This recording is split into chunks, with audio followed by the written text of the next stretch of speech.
కొందరు నడుము నొప్పితో బాధపడుతుంటారు, ఇంకొందరు మెడ నొప్పితో బాధపడుతుంటారు, మరికొందరు మోకాళ్ళ నొప్పితోనూ, తుంటి నొప్పితోనూ, భుజం నొప్పితోనూ, మడిమ నొప్పితోనూ రకరకాలుగా బాధపడుతూ ఉంటారు.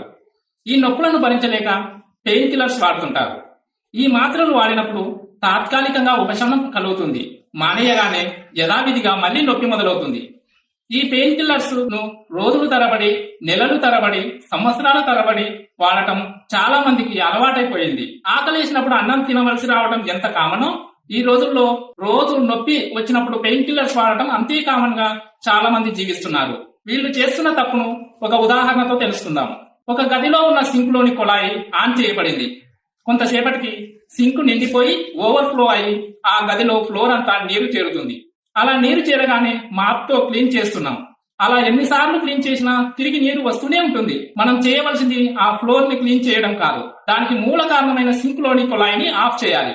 అలా చేయకుండా ఎన్నిసార్లు ఫ్లోర్ ని క్లీన్ చేసినా ప్రయోజనం ఉండదు. అదే విధంగా మనం నొప్పితో బాధపడుతున్నప్పుడు వాడాల్సింది నొప్పిని తాత్కాలికంగా తగ్గించే పెయిన్ కిల్లర్స్ కాదు, ఆ నొప్పికి మూల కారణాన్ని కనుక్కొని దానికి చికిత్స చేయవలసి ఉంటుంది.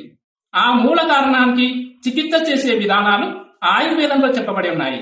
ఆయుర్వేదంలో పంచకర్మ చికిత్సల ద్వారా సమస్యను మూలాల నుంచి తొలగించి శాశ్వతంగా పరిష్కారం పొందవచ్చు.